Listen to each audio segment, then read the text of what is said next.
मित्रांनो, पुढचा मुद्दा येतो सागर प्रवाह म्हणजेच ओशियन करंट। ठीक आहे। मग आता सागर प्रवाह म्हणजे काय ते लक्षात घ्या अगोदर। ज्या पद्धतीने नदी उताराच्या दिशेने वाहत असते, ज्या पद्धतीने नदीचा प्रवाह असतो, त्याच पद्धतीने महासागरात सुद्धा पाण्याचा एक प्रवाह तयार होतो नदीसारखाच, आणि एका भागाकडून दुसऱ्या भागाकडे वाहत असतो। ठीक आहे। तर अशा पद्धतीने खाऱ्या पाण्याच्या विशाल राशीचे एका निश्चित दिशेने होणारी हालचाल, तर त्याला म्हणायचं सागर प्रवाह। या सागर प्रवाहानंच म्हणायचं महासागरातील नद्या। ज्या पद्धतीने जमिनीवरच्या नद्या असतात तशाच महासागरावरच्या नद्या असतात बघा। आता जमिनीवरच्या नद्या ज्या उताराच्या दिशेने वाहत असतात, पण महासागरामध्ये पाण्याची पातळी एकच असताना सुद्धा सागर प्रवाहाची निर्मिती होते। मग ही निर्मिती का होते त्या पाठीमागचे कारण आपल्याला बघायची, पण त्या अगोदर हे लक्षात घेतलं पाहिजे, जमिनीवरच्या नद्या 100, 150, 200 मीटर रुंदीच्या असतील। ठीक आहे, मीटरमध्ये। पण महासागरातील जे सागर प्रवाह आहे हे 10-15 किलोमीटर रुंदीचे असतात, किलोमीटरमध्ये 10-10, 12-12, 15-15 किलोमीटर रुंदीचे असतात। हे लक्षात घेतलं पाहिजे। महासागरातील नद्यांचं पाणी गतीनं वाहत असतं, आपलं जमिनीवरच्या नद्यातील पाणी वेगानं वाहत असतं, पण महासागरातील ज्या काही सागर प्रवाह आहेत ते मंद गतीने वाहत असतं पाणी। यांचं गती जर बघितली आपण तर 4 किलोमीटर प्रति तास इतके गती असते बघा। ठीक आहे। मग अशा पद्धतीनं हे सागर प्रवाह येत असतं। सागर प्रवाहामुळेच पूर्ण पृथ्वीवरच्या तापमानामध्ये समतोलपणा राखला जातो।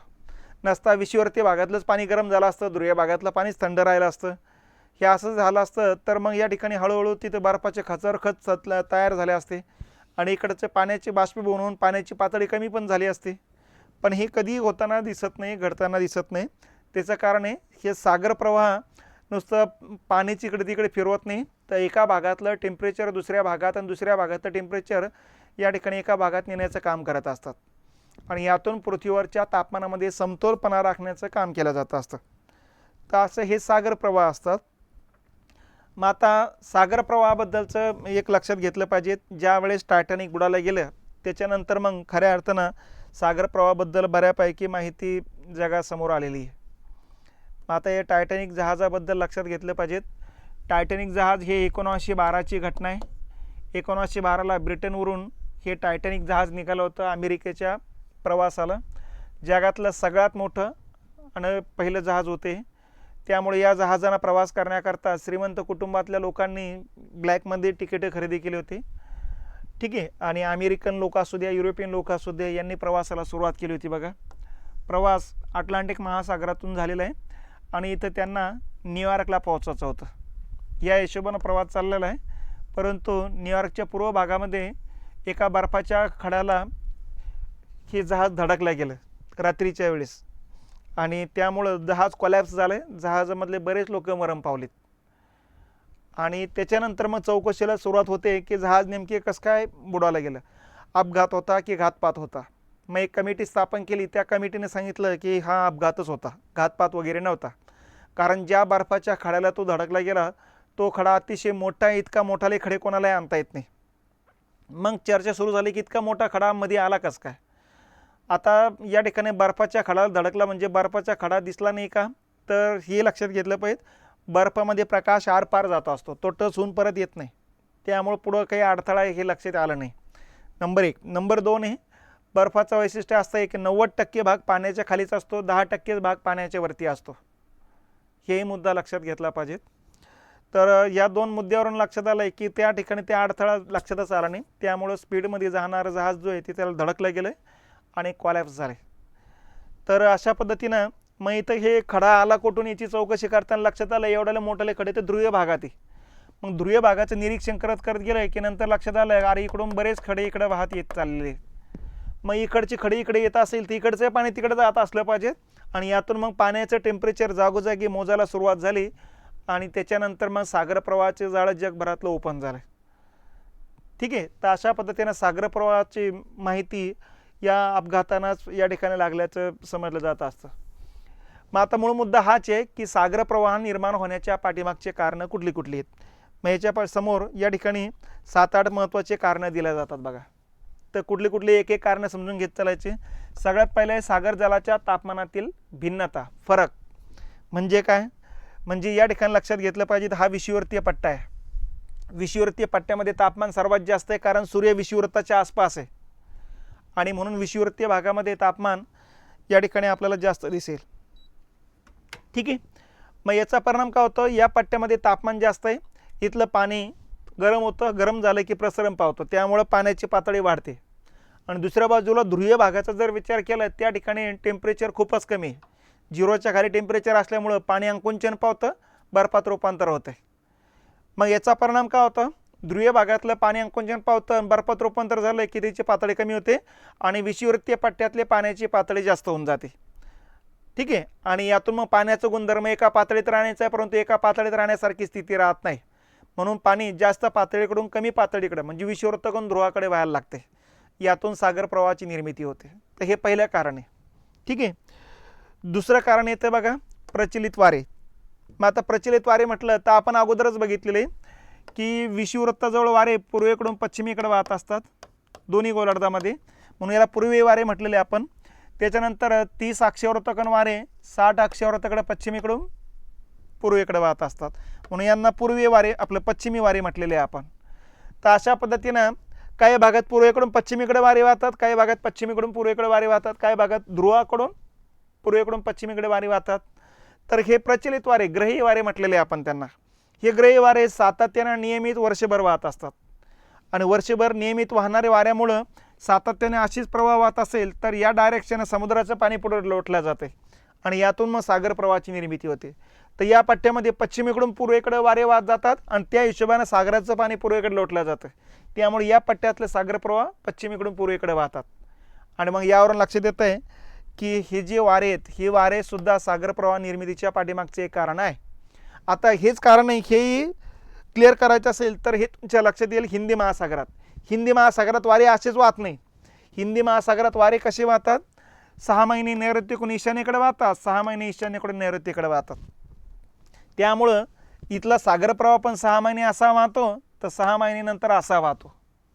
आणि यावरून लक्षात येतं आहे की सागर प्रवाह निर्मितीच्या पाठीमागचं हे प्रचलित वारे सुद्धा एक कारण मानलं जाते. ठीक आहे.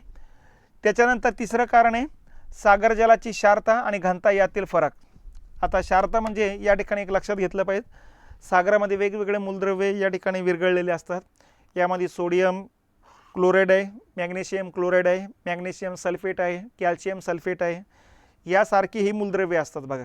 ठीक आहे. आणि यातून मग या ठिकाणी ते सागराला जडपणा येतो असतो.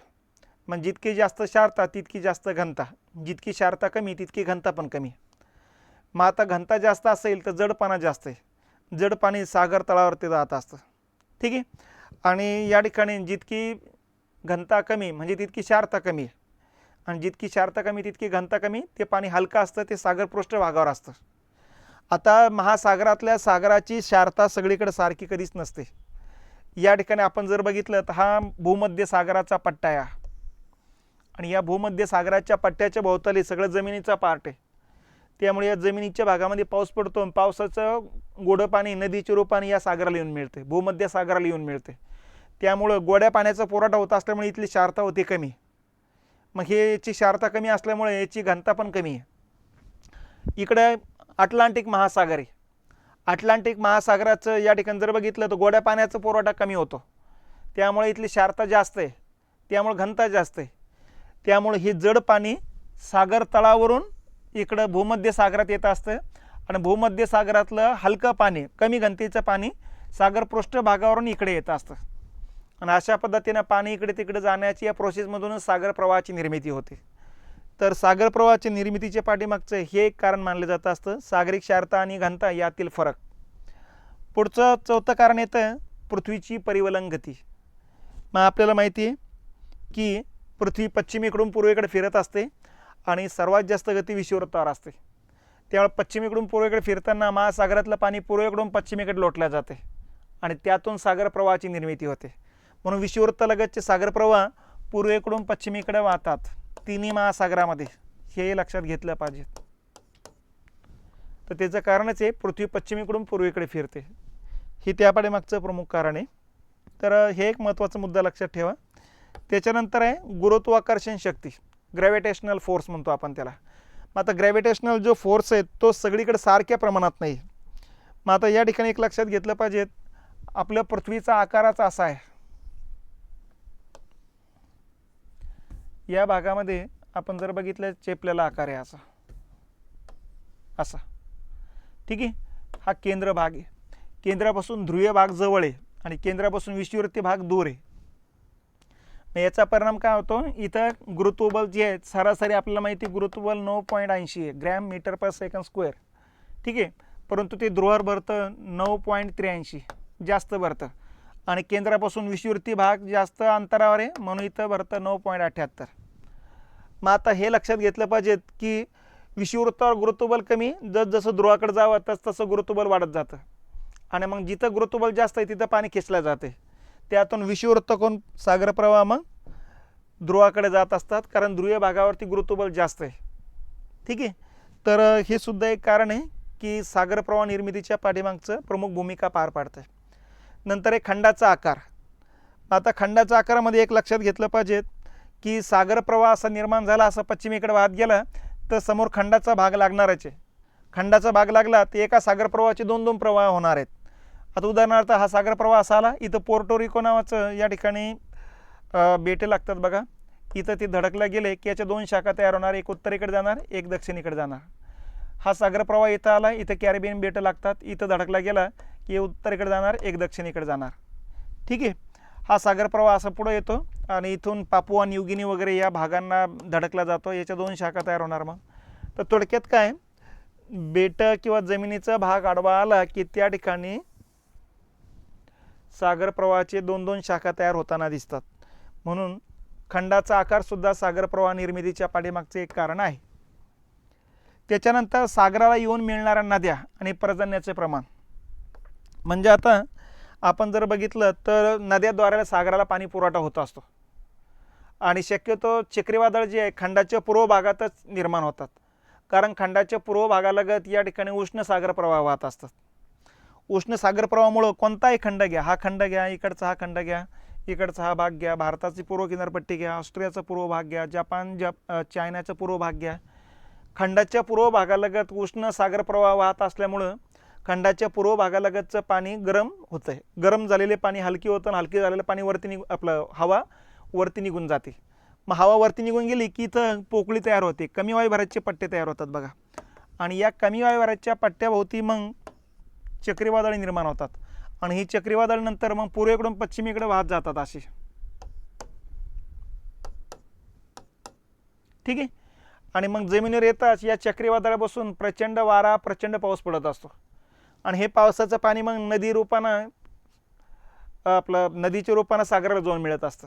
मग एखाद्या ठिकाणी सागराला पाण्याचा पुरवठा जास्त झाला नदीद्वारे, तिथले पाण्याची पातळी वाढते आणि मग बाकीच्या ठिकाणी पातळी कमी असेल तर मग जास्त पातळीकडून कमी पातळीकडे पाणी वाहायला लागते आणि यातून सागर प्रवाहाची निर्मिती होते. आता उदाहरणार्थ इथं जर बघितलं आपण, हा मेक्सिकोच्या आखाताचा पट्टा आहे.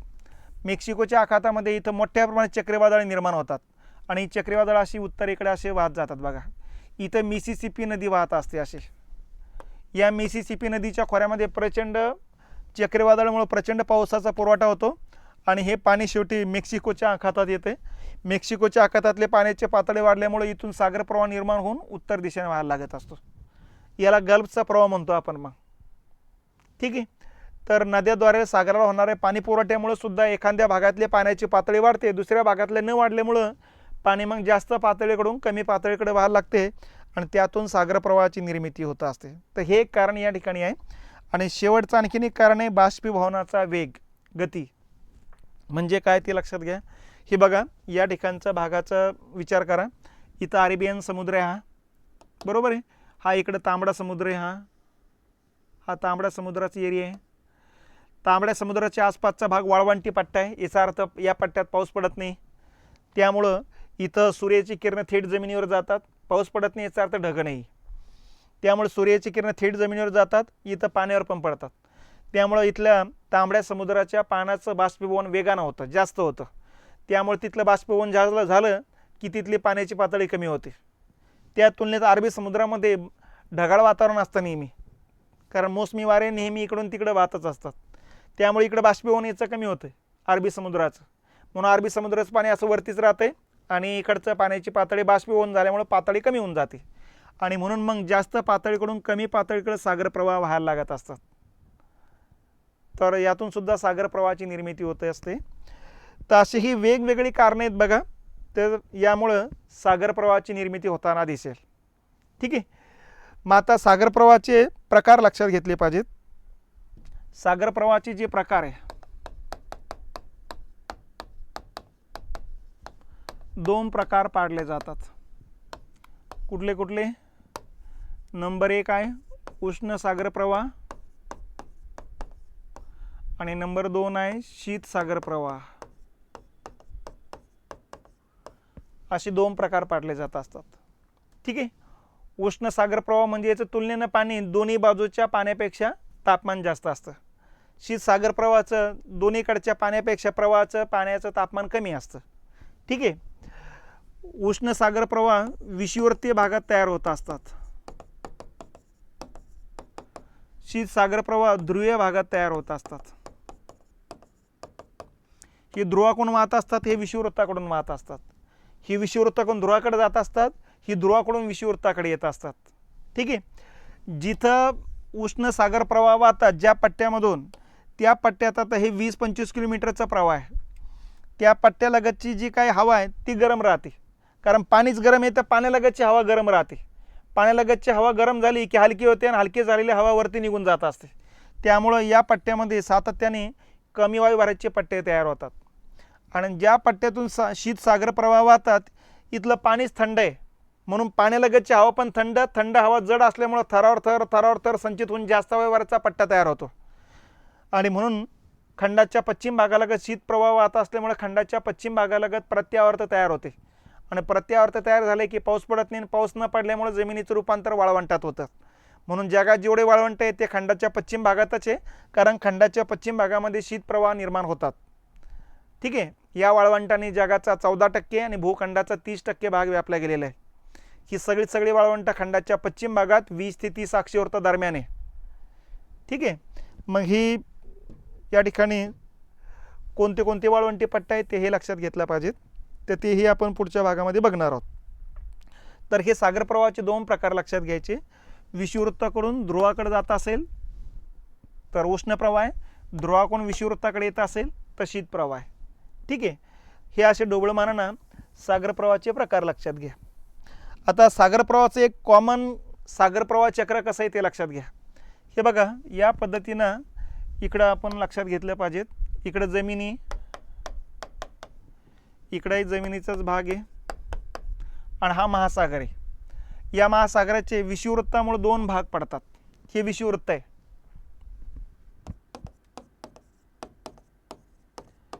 महासागर म्हणजे आपण अगोदरच बघितलेले 2 खंडादरम्यानच्या खाऱ्या पाण्याच्या विशाल जलाशय, याला महासागर म्हणायचं. मग डोळ्यासमोर तुम्ही पॅसिफिक आणा, हिंदी महासागर आणा किंवा अटलांटिक आणा. तर विषुववृत्तामुळे याचे 2 भाग होणार, उत्तर आणि दक्षिण. ठीक आहे. त्याच्यानंतर मग कॉमन गोष्टी लक्षात ठेवायच्या बघा. या ठिकाणी आपण सूची पण लक्षात ठेवा. सरळ रेषा काढली असेल तर समजून घ्यायचं उष्ण प्रवाह आहे. ठीक आहे. आणि अशी डॅश डॅश रेषा काढली असेल तर समजून घ्यायचं शीत प्रवाह आहे. आता उष्ण प्रवाह जो आहे, सगळ्यात पहिले प्रवाह तयार होतात विषुववृत्ताच्या या दोन्ही भागात, इथे एक इथे एक. त्याचं कारण असं आहे की पृथ्वी पश्चिमेकडून पूर्वेकडे फिरते, त्यामुळं पूर्व भागातलं पाणी पश्चिम भागात येत असतं. मग विषुववृत्ताजवळ या ठिकाणी एक सागर प्रवाह तयार होतो, असा पश्चिमेकडे वाहत येतो. एक या ठिकाणी तयार होतो, पश्चिमेकडे वाहत येतो. आता हा दक्षिण गोलार्धातला आहे, हा उत्तर गोलार्धातला आहे. दोन्ही पाण्याचे जे प्रवाह आहे उष्ण पाण्याचे प्रवाह आहे. ठीक आहे. याला म्हणायचं विषुववृत्ताचे दक्षिणेकडे असल्यामुळे दक्षिण विषुववृत्तीय प्रवाह, आणि याला म्हणायचं उत्तर विषुववृत्तीय प्रवाह. दोन्ही उष्ण पाण्याचे प्रवाह. ही दोन्ही खंडाच्या पश्चिम भागाला अडवले जातात बघा. या दोन्ही प्रवाहामुळे पूर्व भागातलं पाणी पश्चिम भागात आलेले आहे, त्यामुळे पूर्व भागातल्या पाण्याची पातळी कमी झालेली. नंबर 1. नंबर 2, हे दोन्ही सागर प्रवाह पश्चिमेला या ठिकाणी जमिनीला अडवले जातात. त्यामुळे या दोन्ही सागर प्रवाहाचे 2 प्रवाह तयार होणार. एक उत्तरेकडे जाणार, एक याचा एक दक्षिणेकडे जाणार. याचा एक उत्तरेकडे जाणार, एक दक्षिणेकडे जाणार. मग या दोन्ही प्रवाह एकमेकांच्या दिशेने अर्धे अर्धे जे प्रवाह आले ते विषुववृत्तावर एकत्र येतात आणि पूर्व भागातले पाण्याची पातळी कमी झालेली म्हणून बरोबर या दोन प्रवाहाच्या मध्यभागातून विषुववृत्तावर पूर्वेकडे वाहत जाणार असे, आणि असं जाऊन याला जाऊन मिळणार बघा. याला म्हणायचं विषुववृत्तीय प्रतिप्रवाह. तिन्ही महासागरात असंच नाव आहेत. ठीक आहे. विषुववृत्तीय प्रतिप्रवाह उष्ण पाण्याचाच असणार आहे, कारण दोन्ही गरम पाणीच प्रवाहाचंच पाणी एकत्र आलेले आहेत. आता उत्तर महासागरातलं प्रवाह चक्राची एक शाखा उत्तरेकडे चाललेली आहे. अशी खंडाच्या पूर्व भागातून ही उष्ण पाण्याचे प्रवाह उत्तरेकडे चाललं, त्याच वेळी ध्रुवीय भागातून एक थंड पाण्याचा प्रवाह खाली आलेला आहे बघा. ठीक आहे. थंड पाण्याचा प्रवाह खाली येत असतो. आणि हा खंडाच्या आता समशीतोष्ण कटिबंधात खंडाच्या पूर्व भागात आहे, उष्ण कटिबंधामध्ये खंडाच्या पूर्व भागात उष्ण प्रवाह आहे. ही उष्ण कटिबंधाचा पट्टा आहे. खंडाच्या पूर्व भागात उष्ण प्रवाह उत्तरेकडे वाहतात आणि समशीतोष्ण कटिबंधात खंडाच्या पूर्व भागात शीत प्रवाह इकडे विषुववृत्ताकडे वाहतात. याची दिशा अशी असते इकडं. ठीक आहे. आणि ही दोन्ही प्रवाह या ठिकाणी 45 अंश उत्तर अक्षवृत्तावरती एकत्र येतात आणि या ठिकाणी मग मोठ्या प्रमाणात धोक्याची निर्मिती होते. सागरामध्ये मासेमारीचं केंद्र विकसित होतं. ठीक आहे. या मासेमारीच्या केंद्रालाच म्हणायचं बँक. मग जगातल्या 3 प्रसिद्ध बँका लक्षात ठेवायच्या.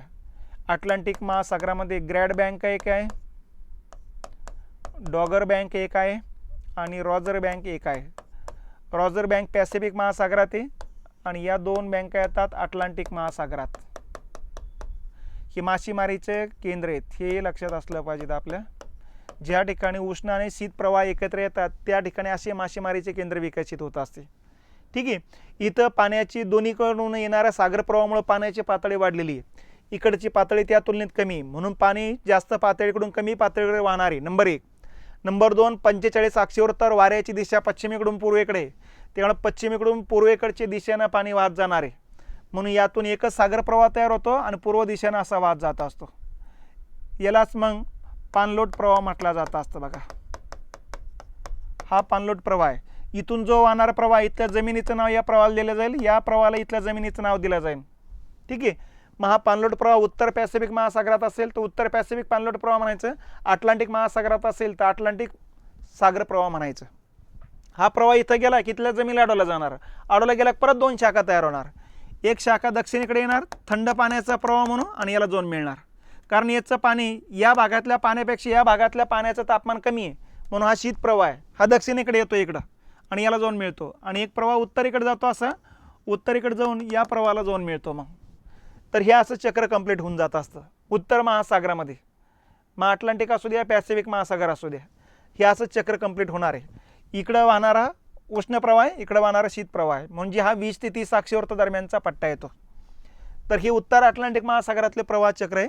तसं दक्षिण अटलांटिक महासागरामध्ये किंवा दक्षिण पॅसिफिक महासागरामध्ये दक्षिण विषुववृत्ताची एक शाखा दक्षिणेकडे येते आणि ही अशी दक्षिणेकडे येत असताना दक्षिण भागामध्ये पाण्याचा भाग जास्त आहे, जमिनीचा भाग कमी आहे. त्यामुळं पश्चिमी वारे जे आहे ते वेगानं आणि विना अडथळा वाहतात. या वाऱ्याच्या गतीमुळं तिन्ही महासागरात एकच प्रवाह तयार होतो आणि तो म्हणजे शीत प्रवाह. हा शीत प्रवाह या महासागरातून या महासागरात येतो, या महासागरातून पुढच्या महासागरात जातो असतो. या सागर प्रवाहाला म्हणायचं पश्चिमी वाऱ्याचा शीत प्रवाह. मग आता हा जो काही उष्ण प्रवाह आहे हा याला जाऊन मिळत असतो. हा पश्चिमी वाऱ्याचा शीत प्रवाह असं जातो, इथं जमिनीला अडवला जातो आणि उत्तरेकडे जात असतो. असं उत्तरेकडे जाऊन याला जाऊन मिळत असतो. तर अशा पद्धतीने हे चक्र कंप्लीट होऊन जात असतं. तर दक्षिण अटलांटिक असू द्या, पॅसिफिक असू द्या, हिंदी महासागर असू द्या, याच पद्धतीने हे चक्र वाहत जाणार आहे. मग त्यांना त्या त्या ठिकाणच्या जमिनीचं नाव देण्यात आलेलं आहे. तिन्ही महासागरात इथं पश्चिमी वाऱ्याचं नाव, तिन्ही महासागरात दक्षिण विषुववृत्तीय, विषुववृत्ती प्रतिप्रवाह, उत्तर विषुववृत्तीय, पाणलोट प्रवाह, हे तिन्ही महासागरातले कॉमन नाव आहेत. आणि बाकीचे मग खंडाचं आसपासच्या बेटांची नावं देण्यात आलेली आहेत. मग ती नावं तिन्ही महासागराची प्रवाह चक्र बघताना आपल्या लक्षात यायला लागेल. तर हे सागर प्रवाहाचं चक्र आहे. याचं वैशिष्ट्य काय काय आता ते लक्षात घ्या. हे बघा, हा उष्णकटिबंधाचा पट्टा आहे. ठीक आहे. हा उष्णकटिबंधाचा पट्टा आहे. उष्णकटिबंधामध्ये खंडाच्या पूर्व भागालगत उष्ण प्रवाह वाहतात. त्यामुळे खंडाच्या पूर्व भागामध्ये इथं चक्रीवादळ निर्माण होऊन आवर्ताची निर्मिती होऊन पश्चिमेकडे येतात खंडावरती, त्यामुळे इथं मुसळधार पाऊस पडत असतो बघा. आणि उष्णकटिबंधामध्येच खंडाच्या पश्चिम भागालगत शीत प्रवाह वाहत असतात. त्यामुळे खंडाच्या पश्चिम भागात इथं प्रत्यावर्त तयार होतात, इथं प्रत्यावर्त तयार होतात आणि इथं वाळवंटाची निर्मिती होते. मग या वाळवंटाची नावंही जगभरातले आपल्या लक्षात असले पाहिजेत, तेही आपण या ठिकाणी बघायचं. मग ही वाळवंटाची नावं कुठली कुठली? उत्तर अमेरिकेच्या पश्चिम भागामध्ये इथं वाळवंट आहे बघा, याला म्हणायचं कोलोरॅडो वाळवंट. ठीक आहे. त्याच्यानंतर हा पूर्ण भाग वाळवंटी पट्टा आहे, याला म्हणायचं सहारा वाळवंट. हा पूर्ण पट्टा वाळवंट आहे, याला म्हणायचं अरेबियन वाळवंट. भारताचा पश्चिम भाग आहे, याला म्हणायचं थरचे वाळवंट. हे उत्तर गोलार्धातले. दक्षिण गोलार्धामध्ये या ठिकाणी वाळवंट आहे बघा, याला म्हणायचं आटाकामा वाळवंट. दक्षिण अमेरिकेच्या पश्चिम भागात. या ठिकाणी पण आहे आफ्रिकेच्या पश्चिम भागामध्ये, याला म्हणायचं नामिबियाचे वाळवंट, किंवा दुसरं नाव आहे कलहरी वाळवंट. आणि ऑस्ट्रेलियाच्या या पश्चिम भागात हे वाळवंट आहे, याला म्हणायचं ग्रेट व्हिक्टोरियन वाळवंट. याला दुसरं नाव आहे पश्चिम ऑस्ट्रेलियन वाळवंट. तर अशा पद्धतीनं दक्षिण गोलार्धात 3 वाळवंटे उष्णकटिबंधामध्ये, उत्तर गोलार्धामध्ये 4 आहेत. या टोटल वाळवंटांना जगाचा 14% भाग व्यापला गेलेला आहे आणि भूभागाचा 30% भाग व्यापला गेलेला आहे भूखंडाचा. तर हे लक्षात घेतलं पाहिजे. ठीक आहे. तर याला म्हणायचं सागर प्रवाहाचं चक्रण, त्याच्याबद्दलचे वैशिष्ट्य. तर हे झालं उष्णकटिबंधाबद्दल. समशीतोष्ण कटिबंधात काय होतं ते लक्षात घ्या. उत्तर गोलार्धातल्या समशीतोष्ण कटिबंधामध्ये खंडाच्या पूर्व भागालगत शीत प्रवाह वाहत असतात, त्यामुळे खंडाच्या पूर्व भागालगत समुद्र गोठला जात असतो आणि म्हणून या पट्ट्यामध्ये लोकवस्ती अतिशय विरळ राहते. आणि खंडाच्या पश्चिम भागालगत उष्ण सागर प्रवाह वाहतात, त्यामुळे खंडाच्या पश्चिम भागालगत उबदार वातावरण राहतं, म्हणून खंडाच्या पश्चिम भागालगत मोठ्या प्रमाणात लोकवस्ती राहते. म्हणून नॉर्वेमध्ये जर बघितलं आपण 71 अक्षवृत्तावरचे हिमरफेस्ट नावाचं जे बंदर आहे ते हिवाळ्यात सुद्धा गोठत नाहीत. त्याचं कारण आहे उष्ण सागर प्रवाह. तर हे समशीतोष्ण कटिबंधातली स्थिती आहे. दक्षिण गोलार्धातल्या समशीतोष्ण कटिबंधामध्ये एकच सागर प्रवाह आहे पश्चिमी वाऱ्याचा, कारण दक्षिण गोलार्धामध्ये समशीतोष्ण कटिबंधामध्ये वारे विनाअडथळा वेगाने वाहत असतात. तिन्ही महासागरामध्ये एकच सागर प्रवाह निर्माण होतो आणि वाहतो, त्याचं नाव आहे पश्चिमी वाऱ्याचा शीत प्रवाह. त्यामुळे इकडे एकच प्रवाह आहे, तेवढंच लक्षात घेण्यासारखी स्थिती आहे. तर अशा पद्धतीनं ही सागर प्रवाहाची वैशिष्ट्ये सुद्धा लक्षात घ्यावी. आता आपण मग तिन्ही महासागरातलं सागर प्रवाहाचे चक्र आणि त्यांची नावं काय काय पडलेली आहेत, कशी नावं पडलेली आहेत हे समजून घ्यायचे.